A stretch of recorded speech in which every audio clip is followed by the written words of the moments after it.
저희가 의외의 인물을 만났습니다. 네. 그 사람이 바로 정호성. 아마 2016년, 17년 최순실 국정농단 당시에 문고리 3인방으로 정말 많이 들었던 인물입니다. 네. 얼굴을 보시면 금방 알 것 같은데요. 바로 이 사람입니다. 정호성. 네. 많이 보셨죠, 이 사람? 네, 문고리 3인방으로 일컬어지는 문고리 3인방의 막내라고 할 수 있죠. 네. 그리고 그런데 이 정호성이 그 지난 총선에서 국힘당이 참패한 직후에 갑자기 용산의 콜을 받아가지고 비서관으로 들어갔죠. 네. 그래서 상당히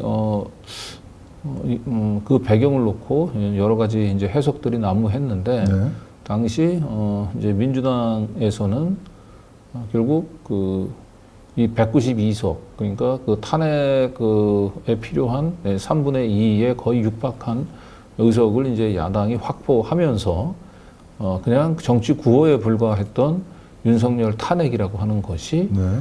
사실상 이제 뭐 한동훈계까지 포함을 하면 현실화될 가능성이 있기 때문에 과거에 박근혜를 모시면서 탄핵의 국면을 직접 경험했었던 정호성을 직접 용산으로 데리고 와서 결과적으로 탄핵에 좀 대비하는 뭐 그런 인사가 아니겠냐 그런 관측들을 많이 내놨었죠. 그렇죠. 네. 정호성 비서관 박근혜 때 최순실 국정농단 때 청와대 문건 유출 혐의로 구속이 됐다고 그럽니다.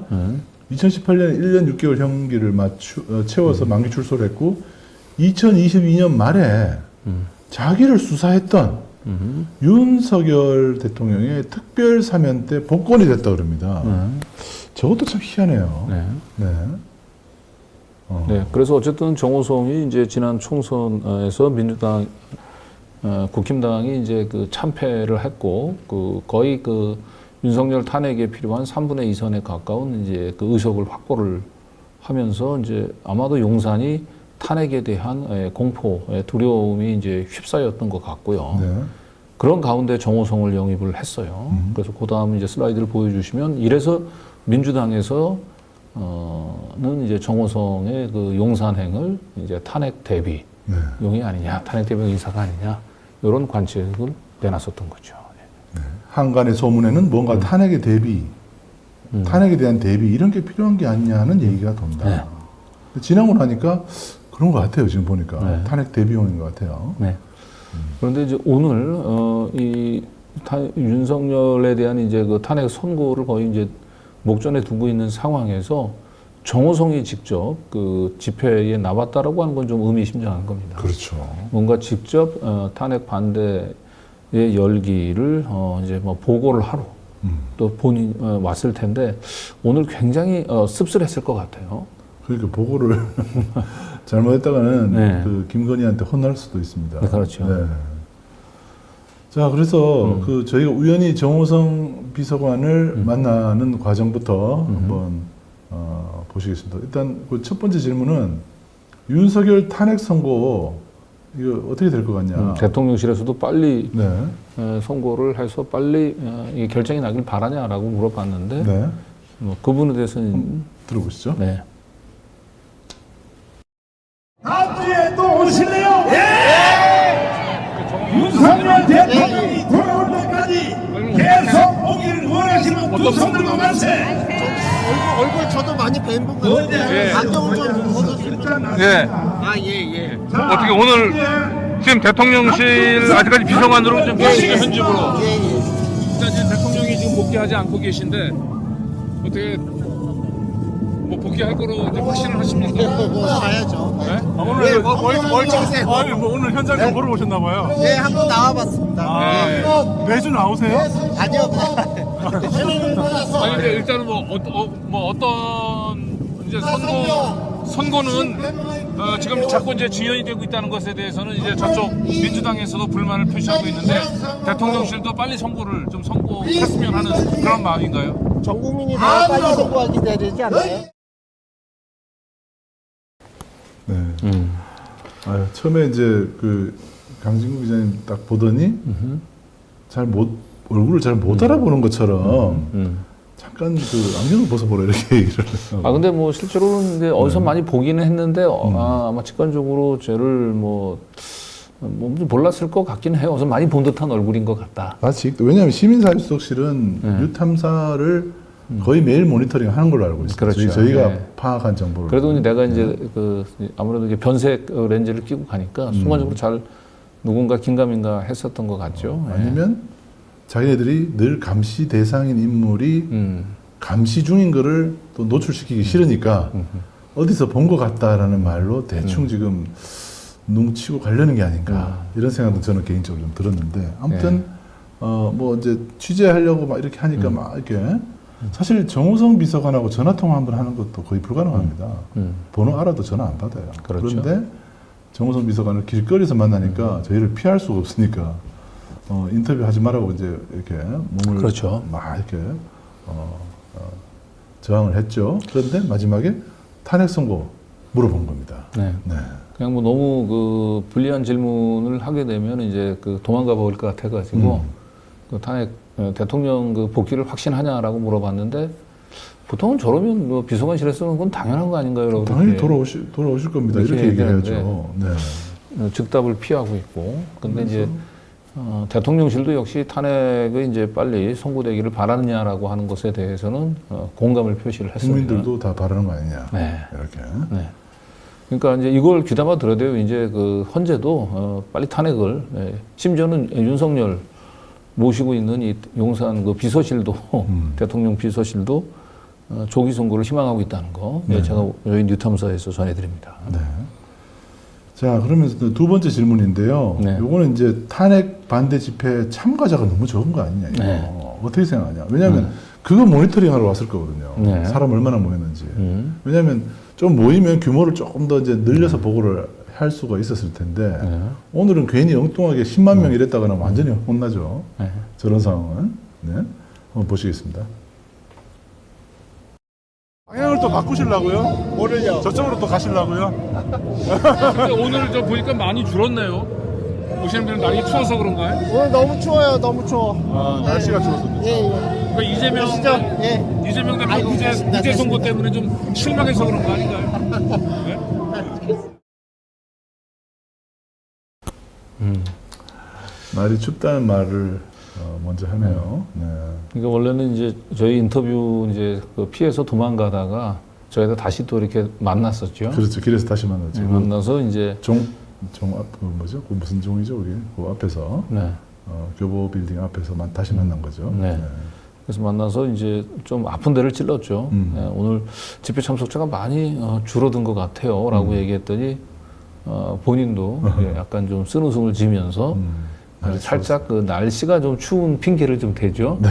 워낙 날이 추워서. 날이 추워서 네. 사람들이 적게 나온 것 같다. 요거 이제 보고하기 위해서. 예전에 그 체포 영장 그 집행에 반대하기 위해서는 이거보다 훨씬 더 추웠던 곳에 관저 앞에서 네. 그 많은 사람들이 나왔어요. 그 당시에. 근데 확실히 이제 윤석열에 대한 이제 충성심도 떨어졌고 무엇보다도 이제 이재명 대표가 무죄가 선고가 되면서 이제는 희망이 좀 사라져 버린 게 아닌가. 그리고 정호성조차도 뭔가 이날 집회 참석자들이 좀 많이 현저히 줄어든 것에 대해서 상당히 좀 당혹스러워하는 듯한 표정이었습니다. 그렇죠. 자, 그리고 박근혜에 대해서도 한번 물어봤습니다. 네. 박근혜. 네. 왜냐하면 박근혜의 문고리 권력이었으니까. 네. 근데 윤석열 쪽으로 붙어버린 거죠. 네. 자, 한번 들어보시죠. 박근혜 대통령도 윤석열 저 대해서는 반대인가요? 박근혜 대통령 입장은 어떠신 것 같아요? 저기요. 네. 제가 어떤 답을 하면 네. 그대로 내보내 주실 건가요? 그럼요, 당연하죠. 네. 박근혜 대통령도 윤석열 대통령에 대해서 반대하는 입장이신가요? 아이고.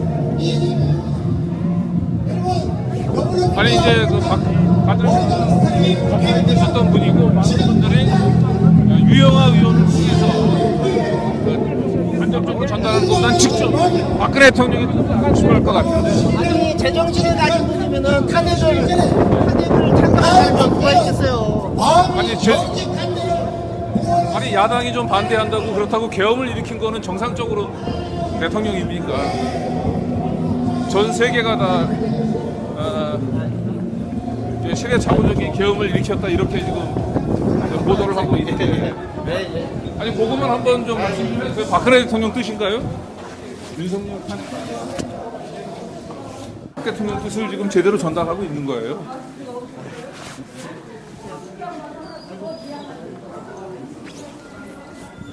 직접 박 대통령을 한번 최근에 본 적은 있습니까? 유영아 의원이 박 대통령을 호가호위한다라고 하는 지적도 많이 있던데. 여기 나오셨으면 돌아다니세요. 다른 분들한테.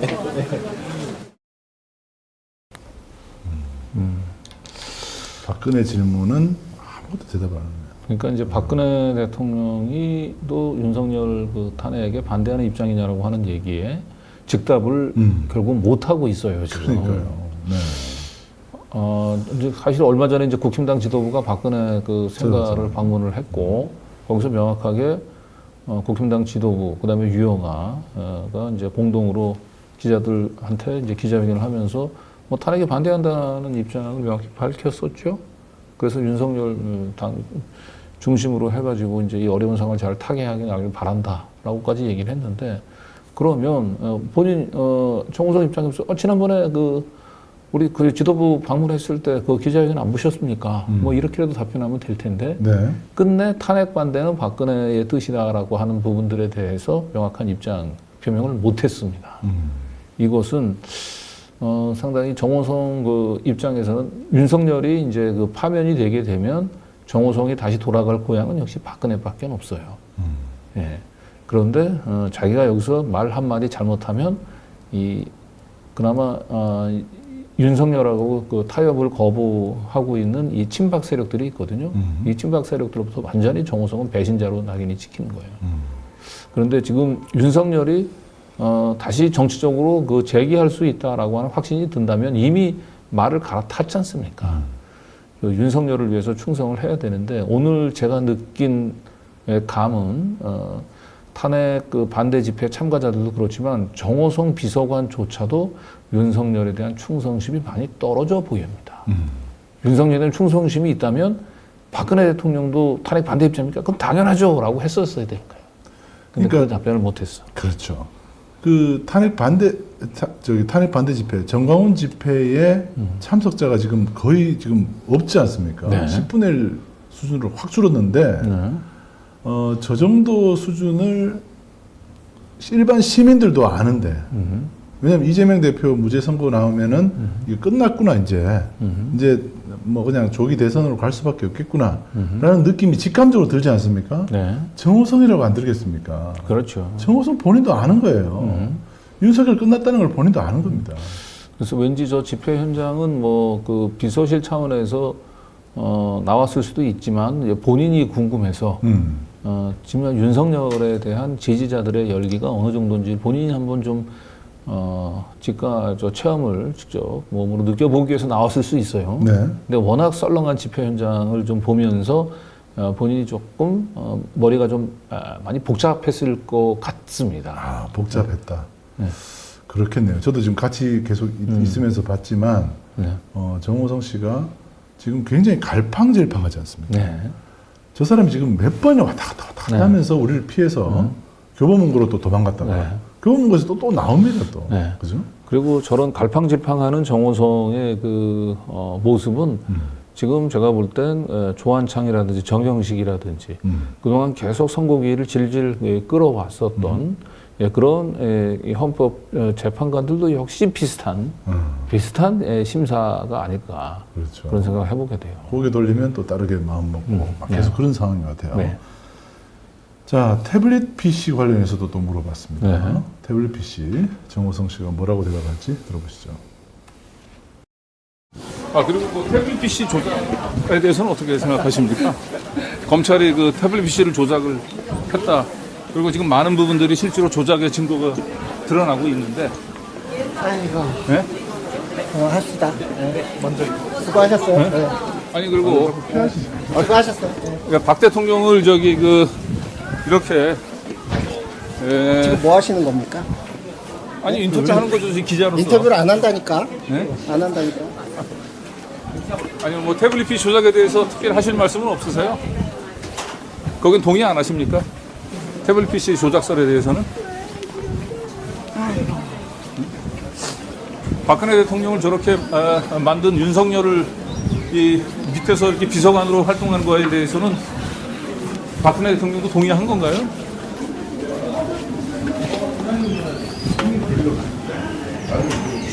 예, 용산에 가서 이제 그 비서관으로 근무하시기 전에 한번 박 대통령 뜻을 물어보셨습니까? 아이고, 자꾸 이렇게 하시는 게 창피하지 않으세요? 그만하시죠. 아니 기자야 뭐 질문하는 게 뭐 이거 국민적인 관심사라서 그러니까. 공적인 관심사니까 물어보는 거예요. 지금 스토커라고 생각하지 않으세요, 스스로를? 그분에 대해서 언급을 안 하시겠습니까? 지금 하시는 행위는 스토킹이에요. 그만하십시다. 네, 뭐 답변을 뭐 하시기 곤란한 걸로 그렇게 알겠습니다. 가봐야 여기 한 20.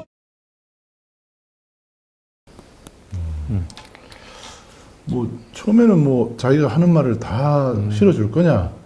처음에는 그렇게 묻다가 나중에는 이제 결국 교보문고 들어갔다 나온 다음에는 스토킹이라는 단어가 생각이 났나 봐요. 그래서 이제 그걸로 이제 인터뷰를 좀 그만합시다라고 표현을 했습니다. 근데 참 묘합니다. 그 용산의 그 비서관으로 간 것이 이제 박근혜 대통령 뜻이 아니냐라고 하는 것에 대해서 대답을? 까지 답변을 지금 회피를 하고 있어요. 이게 참 의미하는 바가 많이 있을 것 같습니다. 근데 어쨌든 지금 이제 윤석열이 나름대로 지금 뭐 굉장히 지금 절체절명의 위기 상황에 있는데, 정호성이 사실 자신이 가지고 있는 가장 큰 정치적인 자산은 박근혜의 가신이라고 하는 거죠. 박근혜의 가신이라고 하는 이 자산을 윤석열을 위해서 올인하고 싶지 않은 것 같아 보여요. 자신은 이제 윤석열의 시대가 마감이 되면 다시 박근혜의 유산을 파먹으면서 자기 정치적으로 자기 연명을 해야 되거든요.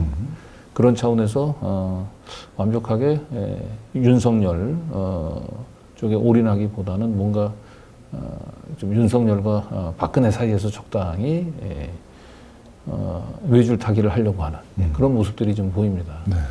어쨌든 전체적으로 보면 용산 비서실에서도 그렇고 윤석열, 김건희 씨 부부 입장에서도 오늘 그 정호성이 보여주고 있는 저 모습은 굉장히 실망스럽고 또 배신감을 느낄 것 같은 느낌도 들어요.